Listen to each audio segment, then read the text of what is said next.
Okay, so where are we and who are you? Well, we're back. I guess if you saw the earlier video, you're back in my office. I'm Paul Vick. I'm a technical lead for Visual Basic compiler and language. I'm Amanda Silver. I'm the program manager on the compiler and language. And what are we going to talk about and get demos of today? We're going to talk about VB9.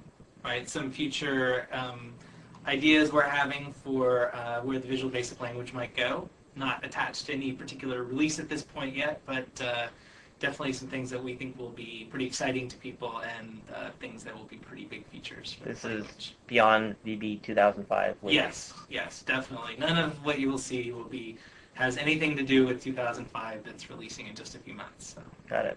What did you both work on relative to VB 2005? So we know your background. Language. Both of us worked on the compiler and language. So all those great language features like generics and operator overloading and a lot of compiler features like we worked with like the MS Build team to get MS Build out.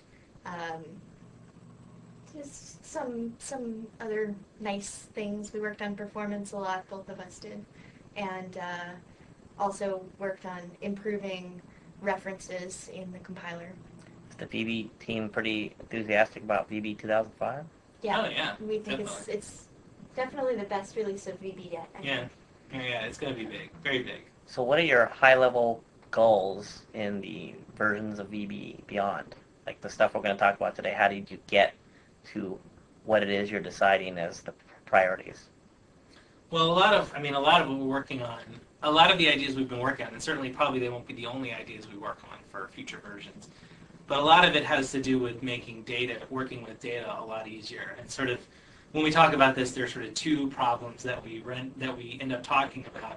And the first one is that when you're working with objects, anytime you want to get information out of objects, when you want to filter them, if you want to sort them, you want to do projections, you want to do sort of the querying capabilities over objects, you end up having to write an incredible amount of code today that's just boilerplate code that does the same thing over and over and over again. So how do we make it easier to extract and to work with information that are stored in objects? And then the other problem that we have is that there's a lot of information that lives in places other than the .NET framework. So like you have SQL databases and you have XML documents and things like that. And the SQL world and the XML world sort of are alien environments compared to the .NET framework. And so what you end up having to do a lot of times is you sort of, you have your database and you construct a SQL string and then you sort of send it off to your SQL database, and either it comes back with a result set or it doesn't. You don't really get any help in building those queries, and you don't get much help interpreting the information that comes back. A lot of times it's really up to you to say, okay, I know what this data is going to look like, and here's what the structure is supposed to be. So really what we're looking at is also having ways for foreign data sources like XML and SQL to really work in a very easy and consistent way inside the .NET framework and in Visual Basic, so that you get a lot of help building queries, you get a lot of feedback as you work with that data, and it's not just something where you. So what did you look at and tap into when you went out and investigated what you could do, how you could do it? Well, we talked to a lot of customers, and one of the customers that we talked to, who we actually talk to regularly, came in and right where you're sitting said something that I think is stuck in both of our minds, which is that he's been writing the same application for the last 20 years, basically, over and over and over again for different clients, and that he's still writing a lot of the glue code that he needs to write to do data access.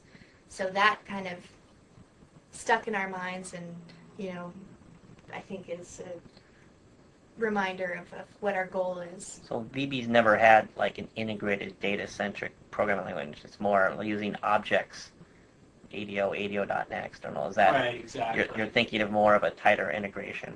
Right, exactly. Like actually, before I worked on Visual Basic, I worked on Access, and so yeah, spent a lot of time with the various ADO, DAO, RDO, the sort of the alphabet soup of data access. And really what we didn't want to do this time was come up with another acronym. We didn't want another ADO.NET. We wanted to build on top of the existing data story and make it very additive rather than giving something to people that's totally new that they have to learn. Were there some research projects or even other products of Microsoft's that you looked at closely to get good ideas or leverage? Well, sure. I mean, I think that we really so what we're showing, a lot of what we're showing today is a part of a larger sort of initiative on the .NET platform, among the .NET languages and other component vendors. And so it's really been a broad-based effort for a lot of things. So we've worked with the other languages, C#.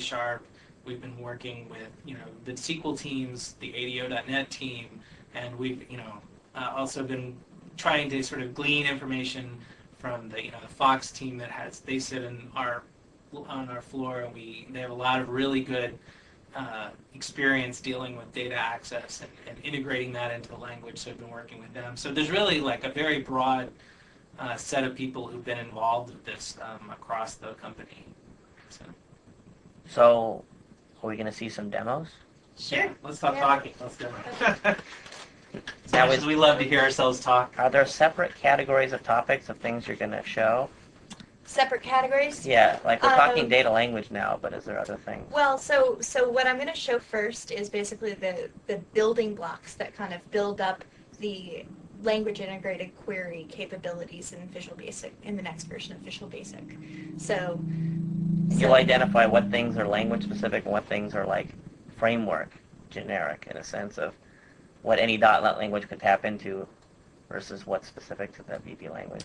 well, it's an interesting kind of tension, because there are basically, I guess, is it 7 features or 6 or 7 features that kind of are required, a required base for a language to implement to be able to hook into what we call the .NET Language Integrated Query Framework. Hopefully they're coming up with a shorter name, marketing's coming up with a shorter name, but that's what we've been calling it so far. And what I'm going to show you is basically VB's kind of flavor of those language features. And then there are some language features that I'll show you at the end of this session that are unique to VB. Got it. Yeah, probably it's easiest is to just go through the demo first, Right. and then we can talk a little bit about how the pieces fit together. So. Great. Okay, so what I'm going to open right now is really just a console application. Oops, opened to the wrong file. So to start with, this really is, even though I have other files in there, I'm not even referencing them, because this submain that you see here is actually the submain that I'm calling. So those other files that you see, those are object, don't look behind the curtain yet. But what I'm going to show you first is basically one feature called type inference. So what you see here is that I'm just going to type dim int equals 1. And when I mouse over it, you see that the tooltip there, that might be a little bit small, but the tooltip there shows that it's dim int as integer. And so basically what we're doing is we're inferring from what's on the right-hand side of the statement to determine what the type of int is. And then similarly, if I went, dim dum equals 1.2, you see when I mouse over that it's a double in that case. And it is worth noting that this isn't actually any new syntax. That actually right now in Visual Basic 2005 today, you can type that in. It's just that it will be always typed as object. So it's sort of an extension to an existing feature that we have in the language already. And you could always go back and say, well, I actually want this to be typed as object by just saying as object, like that. But if you omit it, then it'll infer that it's typed as integer. Then if I basically say that, I have a string, you'll see that it'll infer that it's a string. And then it even goes into arrays. So if I say dim int array as, 1, 2, 3 using array initializers, then it actually infers that it's an integer array in that case. And because VB users, a lot of VB users like to put the integer decoration on the variable, that works too. So we'll still infer that that's an integer array in that case. Same goes for other array types. So if I say it's a string array, and then I create, Barney, Fred, and Wilma. Oops. You see that that's a string array. And then I can also create an array of arrays. So I can go string array, and, silly variable names for the time being. But I could say Barney, Fred, and then I could say George and Elroy. Oops. There we go. And in that case, you see that it's a multi-dimensional array of string that's inferred. And similarly, so that we kind of get the best experience for late binding as well. If I'm just naming this variable object array because that's what it's going to be. But if I have items that are of different types, then you see that what's inferred is actually an object array. Instead of just being an array, we actually infer that it's an object array so that you can kind of get, indexing into it. Now, one thing that we're actually considering that we can't actually show off today, but is that now that once we have array type inferencing, what we'd like to do is be able to, right now you can say dim object array, you have to, you have the curly braces, and that only works when you're initializing a local. But we're definitely talking about the ability just to be able to anywhere, in any expression context, to be able to just have a curly brace and then a list of values and another curly brace, and that will automatically create an array of an inferred type. So essentially you get sort of array literals that you'd be able, anytime you want to create an array, you don't have to say, new integer, blah, blah, blah, blah, blah, blah, blah. It'll just figure it out for you. So when we're talking about data-centric programming, it's not just an external data source like SQL Server. It's about working with any types of data, XML, arrays, enum. Right. So what we're focused on right now mainly is our 3 data types. One is, objects that exist in memory as CLR data types. Another is XML that exists as XML files on disks or somewhere. And the third is data that's in databases that are kind of remote. Right. I mean, if you look at a lot of existing products, there are a lot of products that do sort of maybe one of those areas well. So they do relational queries well, they do XML queries well, they do objects well, but there's no sort of product so far that's really spanned all 3 areas so that it's sort of a very consistent story. That once you know how to do one, you can do all the others, and they all work the same, all at the same time. And what we'd like to provide is kind of like the same experience for working with all 3 of those places where data can be persisted. Got it. So the next feature that I'm going to show you is another kind of building block for language integrated query, and that's structure initializers. So I need to basically have a type. I'm just going to pull on this customer type that I've kind of pre-canned. And I pulled it into the wrong place. So let's copy that. I heard you code faster if you're sitting in Paul Vick's chair. Maybe. It's the lucky chair. Doesn't seem to make me code faster, so. So now what you can see is that I can use this bracket syntax, and I can assign to the properties of the customer. Y'all think I'm going to give you my address, huh?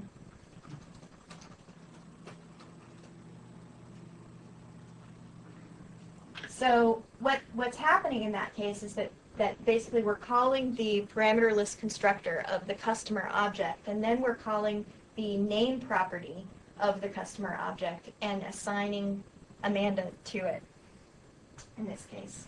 So if I were to, just do message box cust.name, you would see probably Amanda pop up.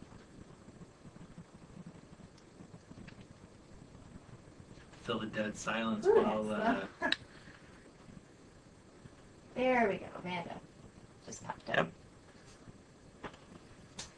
Now the syntax that you see here for the structure initializers is something that we're still kind of toying with. We're also considering another syntax for the structure initializers, and that's something that's a little bit more similar to what you see with the with statement. So I'm just going to comment out this code right here and copy it and paste it below. Actually, let's do this so that you see what's actually implemented in the compiler versus what we're kind of talking about. And that would just be where I would go dot name equals quote Amanda and then dot address. And then basically I wouldn't do the named parameter assignment, style assignment. I'd use the with style property access and then just assign it. So you're showing something in a comment that's a possible prototype, but the compiler's not. Yeah, so Using that, right right? now this prototype compiler uses the syntax that's similar to named parameter assignment. But we're also considering another syntax that's kind of also similar to other Visual Basic concepts, and that's the syntax that you see commented here that uses something that's kind of similar to a with statement. And the advantage of using a with style syntax is that it allows you. Then you could have arbitrary expressions after the dot. So you could access properties that have parameters. You could have you can index into things. You could call methods. It becomes much more flexible, but there are limitations as well. So anyway, it's one of those things we're kind of working through. Great. So now the next feature is I'm just going to show you kind of like a simple query. So I'm going to dim primes array. Now, every time I show this, I get into a debate with whoever I'm showing this to over whether or not 1 is actually a prime number. What do you guys think? You know, I'm agnostic on that position. I forget. I was never enough of a math geek to... Wasn't a prime divisible by itself in 1, and 1 is certainly only divisible by itself in 1. So now what I'm going to show is basically how to get the primes over 5. So I have an array of numbers in this case, and I want to filter them to only find the numbers that are over 5. So I just type select, and then you see that what pops up is IntelliSense, and the IntelliSense includes star. So if I choose star, that's just going to choose whatever is the element type of the collection that I'm querying over. So in this case, it would be an array, and then the result would be a collection in this case, the item type is an integer, and the result of this query would be a collection of integers. So select star from primes. And then I can use the filter to say where item, and item refers to the row that we're kind of iterating over as we execute the filter, is greater than 5. And this is another thing that we're still kind of toying with. We're not sure yet if we're going to call that item or it. It's just something that's still up for debate. So then I can basically print it, and right now I'm just going to use something that I've written to print it. SQL debug list. What namespace are we looking at here? The namespace is just something that's kind of it's a byproduct of the prototype, but I'm just using it to print the results. But it is part of the new stuff, right? Right. Yes, it is. But it's not something that we're going to ship. It's really just something that we just implemented just to. Yeah, it probably actually is a good point to sort of put the standard disclaimer, which is that a lot of this stuff is so bleeding edge that by the time we actually ship, it could, look very different. There could be different names for things. I mean, it's, a lot of these things we expect will stay the way that they are, but there's a lot of customer feedback that we expect from the PDC and That's one of the reasons that we want to talk about this stuff so early, is because we really feel the need to incorporate the customer feedback into the technology. Am I right in saying it's the objectives and scenarios that you're trying to solve is what your message is, Right. more than the actual, bracket syntax versus something Yeah, else? definitely. Yeah, at the don't moment? get too hung up on the syntax. Definitely. because- Although we would like feedback on the Oh. on the syntax itself Right. too. So The BB team's never been this transparent in showing stuff this early on a new version, have they?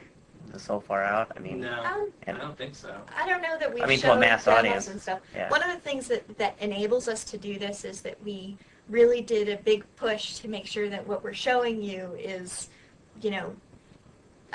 covered and Like at the PDC conference? yeah, exactly. So because we knew that the PDC was coming up, we made a Right. big push to make sure that we could actually Right. talk about all this stuff.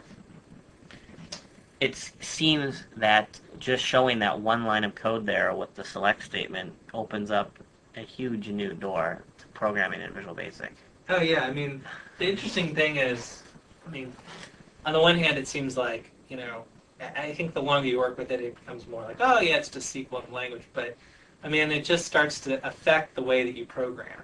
Like, as I start to work through my, my own examples of programs, it's like, oh yeah, I can just query here. It fundamentally changes the way that you write programs, I think. It's really interesting too is that I think that in a lot of ways search and the search paradigm that everybody's so used to now is changing the way that people think about computers and data that's on computers. And this summer, for example, I had 4 interns who were working with me, and the way that they approached writing this application that they were working on was completely search-centric and query-centric. And it's really interesting because they had absolutely no background in programming when they first got here.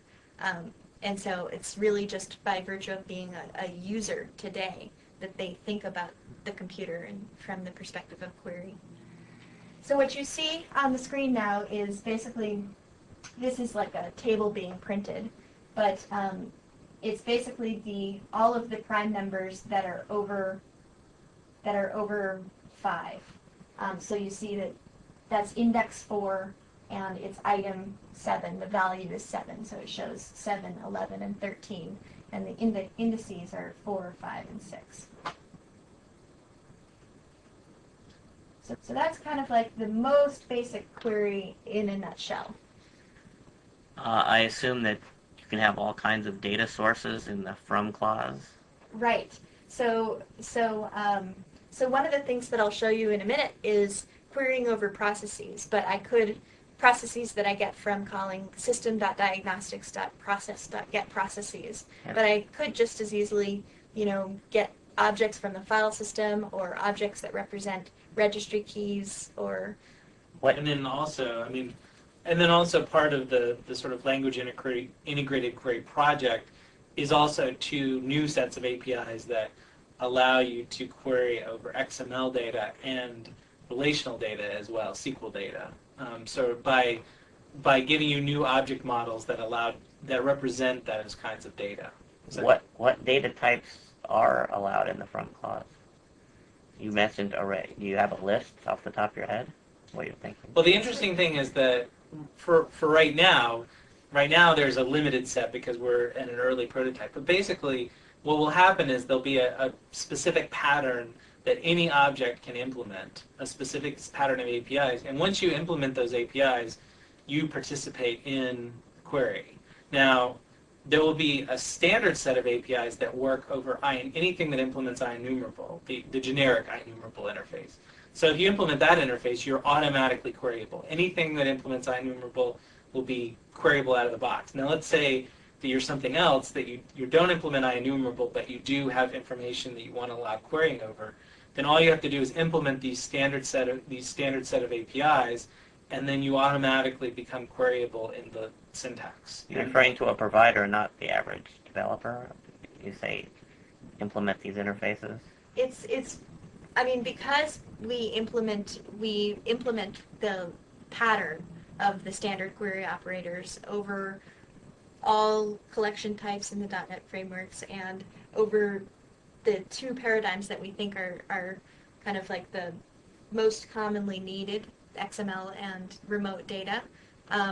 We don't think that it's going to be really common for users to implement their own query pattern, but it's possible. It's completely open. Yeah, I mean, if you think about it, it's like probably 95% of the world will be covered by the implementations over IEnumerable. Mhm. And then there will be the small 5% of the world that isn't going to be sufficient, or they need to do something. And then it'll be totally documented and available for them as well. So extensibility is like a key Exactly. thing so that you don't get locked in just on certain ones. Exactly. And that's really, I mean, a key point of this is not to tie the language into any particular implementation of querying or tie... Or data source or anything. Exactly. Exactly. So in this query, you could imagine that what's in the from could actually be replaced by, say, like a customer collection, right? I can imagine that. And if I were to switch this to be, customer custcol, where, name, what's something on string? Is it like contains, stuff, contains? You could just use the like operator. Oh yeah, name. Since we are in VB after all. Like Amanda. And then you can imagine that I could use the features above. I'm just going to comment this out again because I don't have a customer collection here. But you can imagine that I could use the features above, the type inference and the structure initializers, to actually create, a collection that's from, and now I'm going to name the row cust in custcol, so the customer collection, cust.name. And then that would basically project the name property for all of the names that are like Amanda to the result set. Would you be getting some autocomplete IntelliSense if this was all Yes. wired up and that's- declared? Yeah, that's part of the whole point. yeah, exactly. That's another thing that's kind of like an aspect of the prototype is that, a lot of what we're implementing is supported in the language first, and then we kind of figure out what exactly the IntelliSense and stuff needs to happen afterwards. For the most part, though, we try to develop them side by side because IntelliSense is so ingrained with the Visual Basic experience. Right. But you were also going to say about, I'm assuming about like kind of strong typing and. Yeah, and I don't remember what I was going to say now, but... Yeah, well, I kind of I work with Paul a lot. But kind of the whole point, right, of being able to have different things in the from clause is that that's a type as far as the compiler is concerned. And so the properties that exist on that type, we can expose all of this IntelliSense in the construction of your query. So for example, if I typed cust here and then typed dot, I would see, Right. Name and address show up. Right. And then also you would get errors as well if you said, select name, Right. customer dot age, and there was no age column then. Right. Or age field. So, so now I can move into more of a deeper query kind Sounds of good. application. Okay. Been holding back on the questions. We'll see the demos. So I'm just going to open this task manager utility that I've been writing. So basically what I wrote is something that's supposed to look pretty much like this. So what you see is that in the Applications tab, I see tasks. So those are all of the processes that I have open that have main windows. And you see that there's a status associated with it. So this And Windows Task Manager is not some real Windows utility. It's something you wrote in VB. No. This Windows Task Manager that I'm showing you is kind of to show you what I'm shooting for with this sample app. Okay. That, There. yeah. You're about to be really impressed. Wow, Yeah. exactly like the real thing, doesn't Well, it? You're showing me what you got. I'm showing actually does Yeah. looks very Okay. similar to It does. the real thing too. I just wanted to be clear Um, about that. And then the processes shows the image name and the process ID and the username and blah blah blah blah blah. So It's like that old line. It basically- wasn't written in VB, but it could have been. basically what I'm going to do is show the queries that kind of make up that application. So now if we go into the main form, it's going to be colored here. You see that, like I said before, I'm just going to query over the processes. So, yeah. You know, on this VPC, I rarely get the backup key to work. And just so everybody knows, when you say the acronym VPC, what are you referring to? Virtual PC, so it's a Microsoft application that allows me to have an OS on disk and just load the OS. In different versions, it's great for beta or just having... Well, it's great for us because we rev our bits so regularly that I can just copy a brand new OS really quickly. It's just a file transfer, and then I can slap on some new bits onto it. Well, I've talked to developers working with non-beta that actually use different VPCs to develop for different clients. So it's like having multiple machines with Right. one notebook computer or something. Yeah, it's great. So dim applications, so now I'm going to select, and in this case I'm just going to choose start for the time being, from process.get processes. So you'll see that I actually have system.diagnostics imported at the top there. Is that how it became in the dropdown? Right. And so for right now what we have is I basically name the row in the processes collection that gets returned procs, and I do that by using the aliasing syntax that's very similar to SQL. We're also considering introducing another syntax where instead of doing that, I would say procs in process.get processes. But for now, the latter is what the prototype has implemented. Actually, Paul is working on, as we speak, kind of changing the prototype. So, so now I'm basically querying over the process collection that gets returned, and I can refer to procs.item.main window title to get the main window title, and I can say as task to name the column that's returned. And what you see when I press play, I just need to print this actually. So I'm just going to copy some code to print it. What I do there is I basically have a data grid that's in the WinForm, and then I set the data source of the data grid to be the result set of the query. Now I'm just going to press play. And what you see here is that we have a row for basically every single process that's running on the machine. And because some of them don't have main windows, there are some that kind of are empty. So now let's filter that query to just get those that have main window titles. Where procs.item.main window title. It looks like we're seeing some good examples of the IntelliSense in that select command. Yep. So now if we play that again, now you see that we only see those that have a main window title. So the top one represents this Visual Studio that's running the application, and the one below represents the task manager that is the application that I'm actually running. And then to get the status, I can basically just add a comma on there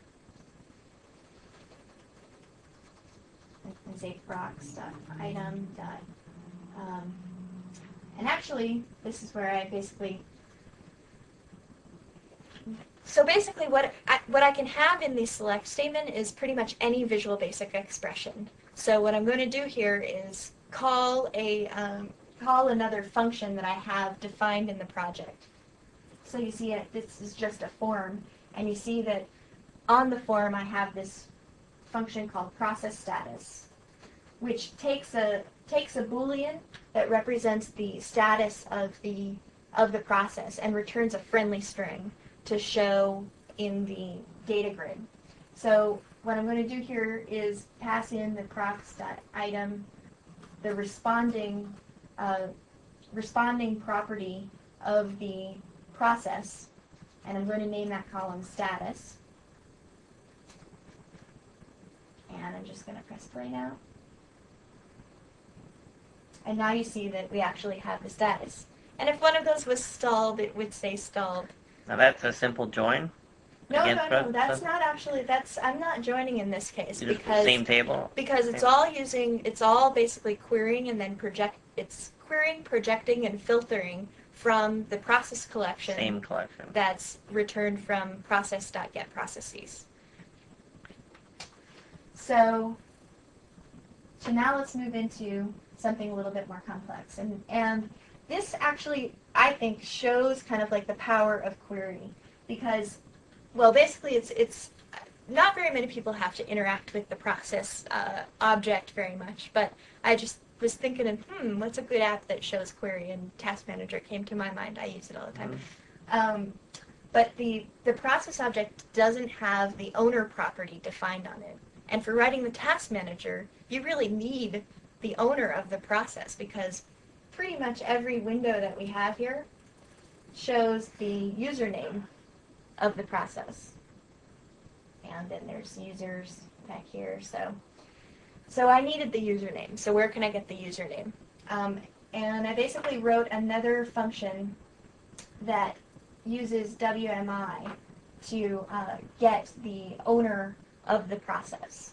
And what we're doing here is we're just using the management object searcher to get basically the process ID and the owner name for all of the processes that are on the system.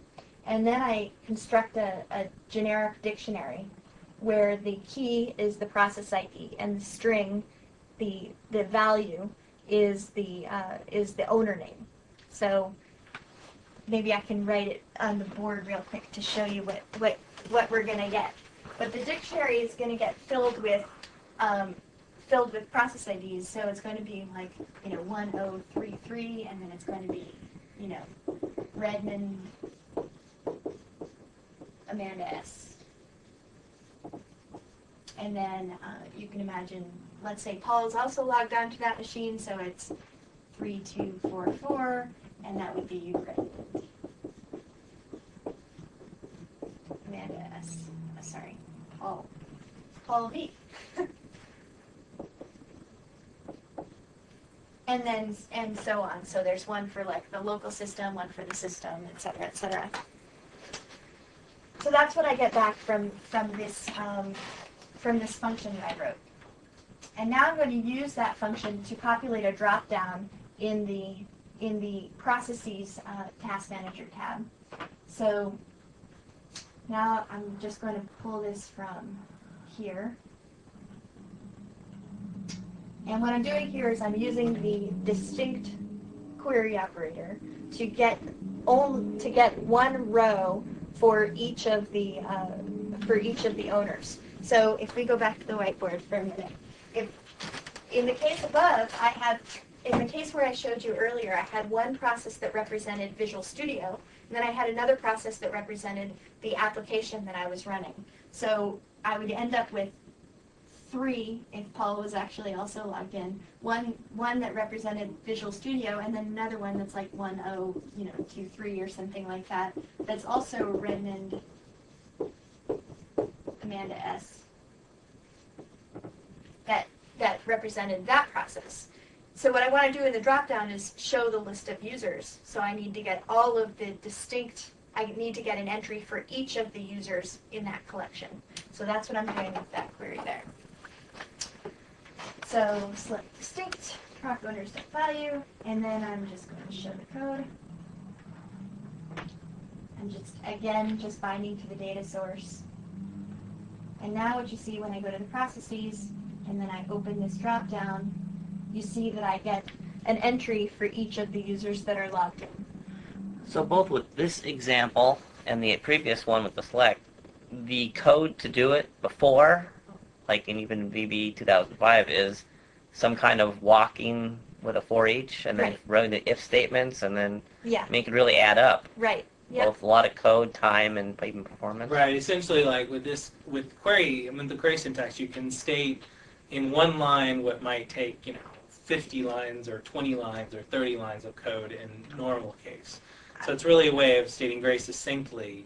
And the other nice thing about it is that what the select statement represents is actually more like, for if you're familiar with SQL, it's more like a view rather than a cursor. So when she says, x equals select whatever, that just represents sort of a query that's waiting to be executed. It doesn't actually get executed until you for each over it. So you can actually reuse that query again and again and again, and you can pass it around and you can combine it with other queries, and it's very flexible in that regard. It's not, it's, I don't know. That's a great segue into the next demo. Funny how So what I'm going to do now is basically select a user from the drop-down, and I'm going to look at the process collection, and I'm going to select the processes that are owned by that user, and then show only those processes in the processes tab of this application. So you'll see right now I choose Amanda S and nothing appears because I haven't filled in that code. So, but I have filled in a little bit of code that basically, based on what's in the combo box, creates, assigns a variable representing the username. So now what I'm going to do is insert a query that gets the process IDs for all of the processes that are owned by the selected user. So what you see here is that I'm doing a projection here. I'm getting the key from that process ID and owner name collection, and then I'm basically filtering them where the owner name is the same as this current selected user, and the current selected user is this variable that I assigned up here. Now this app that you see here, this is another kind of prototype. This is another prototype artifact. But what I'm going to do now is basically combine the result of this query and join it with another table. So basically what you see that I have in the from here is the process.getProcesses, and that returns the process collection. And another one is the user proc IDs, which is this query up here, the result of this query up here. And then I basically join them where the IDs are the same. And then I am projecting the process name, the username, the thread count, and the working set just for the purposes of the demo. And then I'm going to order by the thread count and the working set. And I'm just going to show the code real quick. Hit F5 again. Go to processes. Now let's see that pop up.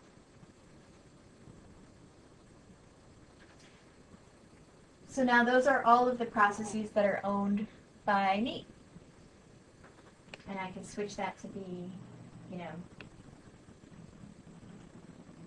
the local system or something like that. That's a little slow. I should probably switch which event I'm switching on. But now you see that those are the processes that are owned by the local service owner. It appears this enhances significantly working with data in .NET programming.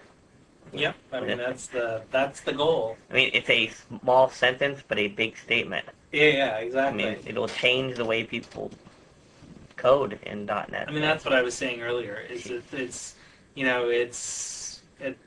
just fundamentally changes the way that you think about working with any kind of information, because now since you can do it over anything, any piece of information in your application suddenly becomes queryable.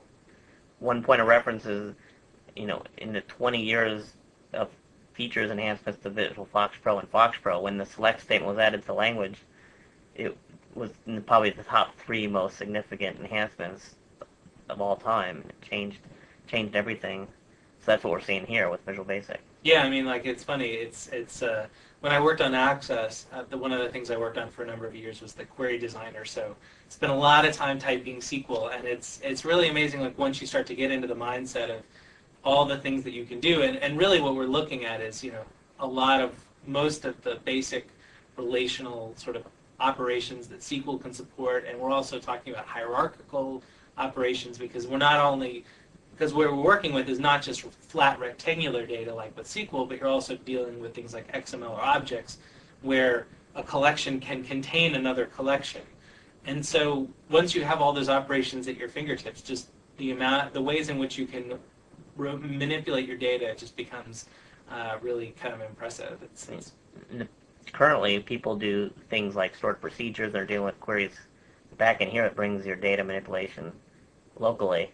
So right, yeah, I mean, a lot of times you have to, sometimes, if you have information that you need to work on, you have to ship it out to SQL Server just so that you can get the querying. Not because you have so much data that you really need a big server, but, and so now you can really avoid a lot of that, so. So is there more to show than beyond this? Oh yeah, I have plenty to show.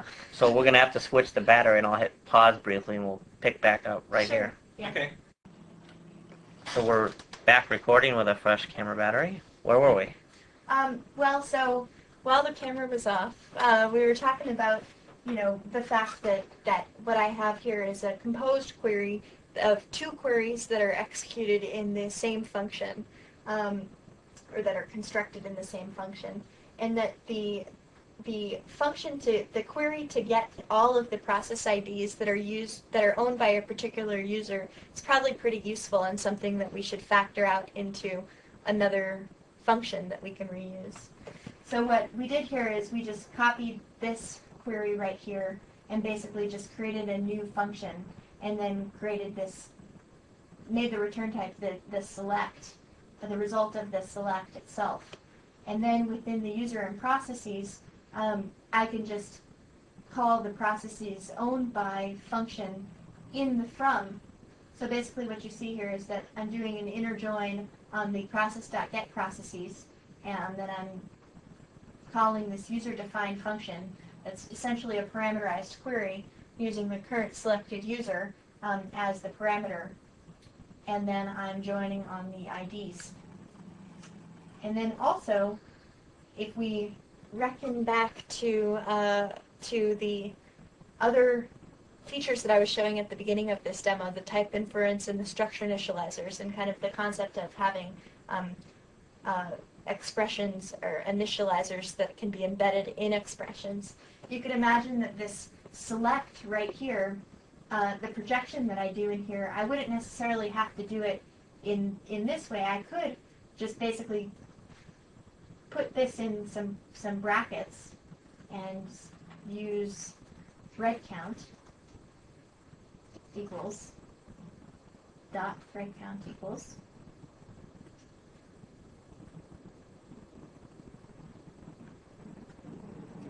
and then I could say working set dot working set equals, and then the result type would be essentially an anonymous type, a kind of made-up inferred type by the compiler that has a property called process name, and then in this case I'd go dot user, a property called user, where the value is the currently selected user, and then the thread count, and that's based on looking into the threads collection of the process and then counting the threads in that process, and then a property called working set. How do you summarize what you have now compared to what you had before you made this change? So basically, it's the same thing, but you can imagine that I could use the structure initializer syntax to kind of conceive of the object that we're creating in the projection a little bit easier. Does this have to do with external data types? I mean, how do you describe the benefit of doing it this way you just showed us versus the other way? It's essentially the same thing. It's just using the syntax that's more akin to the syntax that we have for structural. It's just an alternate syntax. It's, Yeah. No benefit one way or the other, or? It's the same functionality. I see. Yeah. Got it. So now let's move into some XML features. You want to talk a little bit about XML or something? Well, yeah, I mean, What's the probably. goal? What's the goal of what we're about to see? Yeah. Yeah, well, Scenario. probably, we'll have to do actually a bit more, I think it'd be great to do a longer, even longer video on just the XML stuff specifically, but we should talk about it a little bit now. When people think programming with XML, they probably, in like VB today, they'd say use system.xml. Right. You can use, the reader or something to grab some XML parts through it, walk through it with, for each, whatever, and then maybe to create it, they'd either talk to that object model or to actually build up a string manually. Right, and so there's sort of two levels of what we're going to be talking about. There's sort of the lower level stuff, which is what's being called Xlink, so it's the XML version of the language integrated query. And that is basically two things. It's a set of query APIs, so just that allow you to query over an XML document, just like XQuery, but using the syntax, just the syntax that we've just shown you. The other thing, though, is that it's also a new XML document object model, a new set of objects that you can use to work with XML. And we're not really going to go into that much today, but basically it makes working with XML much easier in an object-oriented way. Is it a replacement to system.xml or something that's built on top of it? To be honest, I'm not. I think it's built on top of it, but I'm not really sure either. Yeah, exactly. Yeah. We're the language part. We We don't build the library. We think more about, okay, here's a library, now what can we do with it? But is the So- goal here to make it working with XML, creating, parsing, reading much easier? Yes. And so then what we're doing is, what we're going to show today is we're taking the Xlink APIs, the querying and the new document object model that they built, and then we're adding language features on top of it that make working with XML really easy, because XML is becoming sort of an integral part of any program that works with data. You have to And produce does it. some of this relate to what we just saw with the SQL language? Yeah, Yeah, so it all ties one of together. the things that the Xlink API does is it implements the .NET language integrated query standard sequence operator pattern, or that long name that I was talking about earlier, but it basically implements the pattern of APIs that allow us to use the same query syntax over the XML, I see. DOM, essentially. So really this whole XML type is showing the extensibility of what the architecture really set off with the select. Sorry? Well, because now, originally, the very first prototype, you probably didn't have this XML ability. But then you added it and had it implement the right interfaces and so forth, and now it's becoming yet another Yeah, so source. one of the things that makes this really easy in terms of providing better support in the language for it is that this particular API for accessing XML is element focused instead of being document centric. So with the XML DOM, it's document centric. You have to construct an XML document, and then every node that you create in that document has to kind of have a document that's its owner, and This can be it's a more lot of overhead. fragment-oriented. With this, it can be much more element oriented, and some of those elements can contain fragments and So what I'm going to show you first is there's basically two features that we expose that are kind of on top of the XML, the Xlink API. So the first is XML literals. So in people collection. Now what I'm going to do is I'm basically going to assign this people collection variable to a chunk of XML. So I'm just going to really write some XML here. Now again, what you see here is the side effect of working with prototype bits is that we don't have great IDE support yet, but we're working on that. So I'm just going to create a people collection here. So I have person, and then I'm going to create birth date. So that's an XML attribute. And the birth date, in this case I'm going to use a date literal. A Visual Basic. A Visual Basic date literal. So putting this XML in line is like a whole new concept program, right? I mean, Doesn't look like anything we've seen before, where you can just embed XML right in your source like that. Certainly in Visual Basic. Yeah. But so just to kind of drive home the point that this can be any Visual Basic expression, I'm going to call Microsoft.visualbasic.today for the birthday. And that can be called Vick. Shouldn't it be today minus one? Oh So yeah, I was that's born yesterday, right, exactly. So now what you see is that I can basically go console.writeLine, and I can just write the people collection. Just to make it stop, I'll just read line. And what you see is spit is the XML basically that I just wrote in Visual Basic. And the other thing is that you'll note that the literal is expanded to the default date format, and now you guys all know basically what time it is and what date it is. So you see that it's 9/2, it's September 2nd, because the today was evaluated and inserted into the XML. The other thing that you'll note is that when I mouse over this, so again with type inference, we basically infer from the right-hand side what the type of the people collection should be. And in this case, you see that it's an X element. I don't know if you're going to show like what the underlying Sure. stuff is. Talk about it. I mean, basically, all that is what you see the literal, but what it really translates to is just a series of constructor calls to Xlink APIs. So, it says people collection, it's new X element, people, it has a new X element, person, and that sort of thing. So, all it is that there's no magic in the sense of, specific VB libraries or anything like that. It just turns into direct calls to standard .NET APIs to create standard .NET objects that you can work with in any way and that any other language is going to recognize. So, Got it? I just realized how much of a public access thing Channel 9 must kind of feel like in some ways. You know what I mean? Like, Yes. it's kind of like a Wayne and Garth kind of moment.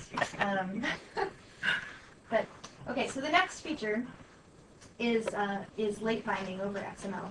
We need a way for them to all reply back, we're not worthy. By the way, I have a good question for you. Yeah. How does what we're seeing here with all this cool XML programming native to language relate to the research project that evolved from X#, then Zen, and now C Omega? How does this relate? Someone that might have read about that. Well, it's in terms of sharing like actual code, zero. But a lot of the it sounded great. I felt bad about us talking about it on video without him. But Eric Meyer, who was in one of the other videos, has been very involved in both the Zen, X#, whatever C Omega. C Omega, whatever. He was very involved in that effort and has been very involved in doing a lot of these features that we're showing right now, helping with the design and implementation. I assume creating those research projects greatly helped in the evolution of where we are today and seeing it through definitely. in Visual Basic to deliver it as a... And I think actually, probably earlier when we were talking about where the ideas came from, I think I unfairly blanked on that definitely, the C Omega project is definitely one of those sources of ideas and actually people as well that have been working on this project. So Cool. So now the next feature is basically late binding over XML. So now I'm just going to say for each peep in people collection.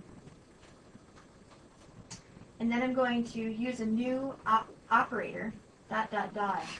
And then I'm going to access all of the people, each person in that people collection. So what that ... operator is it calls the descendants function in the Xlink API. And it basically gets all of the XML elements that are descendants of the root node, the people collection, that are a person, essentially. And then I'm going to just write to the console, birthday. So there's no X path here. It's an alternative way of Right. It's querying an XML document. Yeah, it's an alternative syntax for querying an XML. Some would say more simple. So I'm going to use string replacement here because it hasn't implemented the operator we need yet. And then I'm going to look for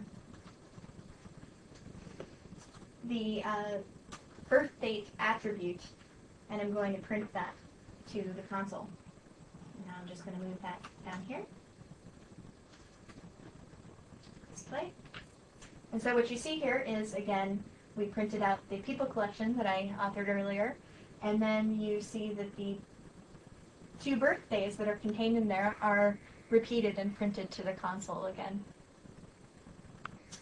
So now let's get into something a little bit more realistic and bigger. And let's also kind of compare how it's done today, how it's done with the underlying API, and how it's done with these 2 features that I just showed you. So I'm just going to drag and drop this right here. And what we do in this case is we're essentially calling the same function over and over again using different APIs, and in one case different syntax for doing exactly the same thing. So first we're going to start with the XML DOM. So that's the code that's right here. So what you see again like I was talking about earlier, is that the XML DOM that exists today is document-centric. So I have to create everything in the context of an XML document.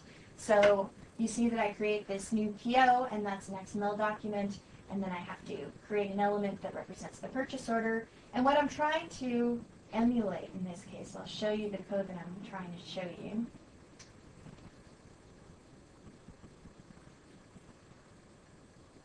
Is this code. So you can imagine, there's a lot of times where you just get handed a little XML file and you need to copy that XML file in what you generate. So this is kind of the XML that I'm attempting to write. Generate. To generate, exactly. So I have to create an element that represents the purchase order, and then I need to append all of the children with the order date, and then... So this is code that works in Visual Basic today, 2005. In Whitby. Yeah. Right, just using the native XML APIs. Right, exactly. So people watching should kind of memorize in their head what they see now and compare it to what they're about to see. Right, exactly. And then you see at the bottom that to basically what I want to do is iterate over the result set, and I want to take the cost of each of the items in the order, and I want to combine them to figure out what the total is. So you see that that I need to call item, and then I need to get the price, and then I need to get the quantity, and then I can actually do the result. And you'll also see that I for each over that result set. So now let's move into the Xlink API. So what you see here is that, first of all, there's no top-level document that I have to create. Again, it's element-centric.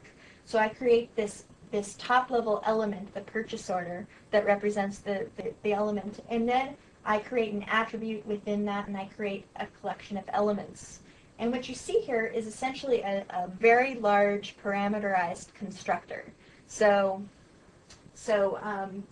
this sub-new has a purchase order, that's the name of the XML element, and then all of these sub-news that are below are basically called within the constructor. So as arguments to the constructor, we call all of these other constructors to create that element object.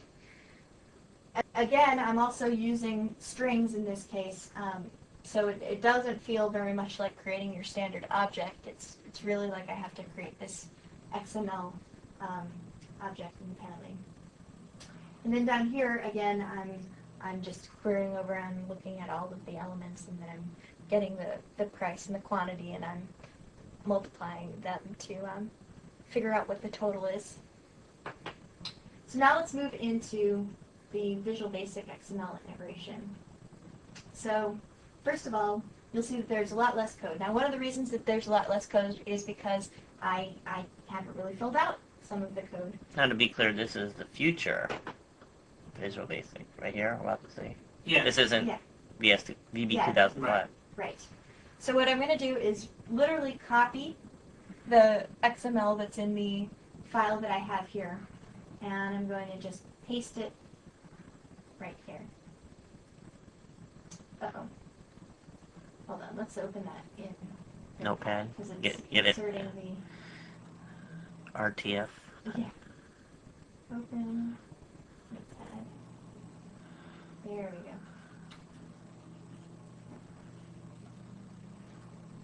So now what you see is that, again, an X element is inferred from that. And like I showed you earlier, I can embed any Visual Basic expression anywhere in here. So I could just call Microsoft Especially the princess. Visual Basic. No, actually, I don't. Oh. Yeah. And then also, I can compute, because it's element-centered, I can compute the elements separately in other locations. I can compute them in separate functions. So what I'm going to do here is, just to demonstrate this, take build2, and I'm just going to take this little code snippet right here,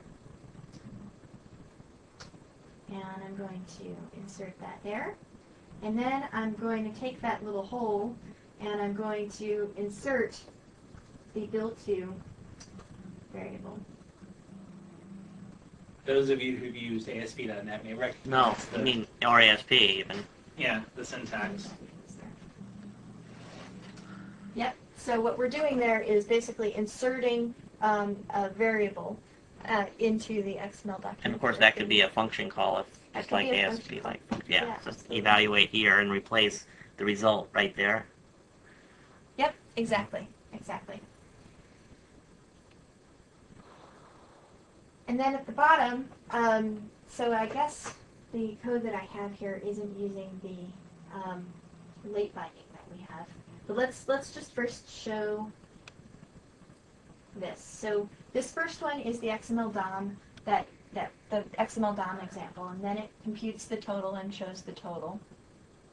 Then the next one uses the XClarity API, the XLink API, and you'll note that the date in this case is 1999-10, so it's the same date that you're used to, just so that you can distinguish between that and the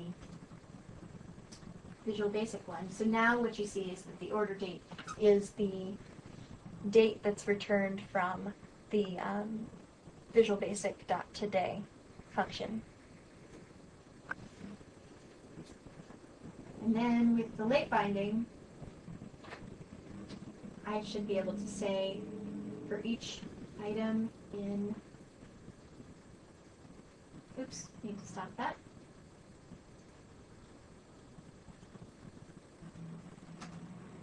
PO.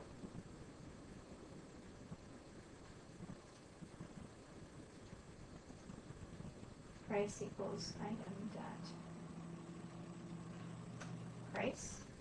So what that does is it calls the element function to get the price, all elements that are named price, and then this gets quantity.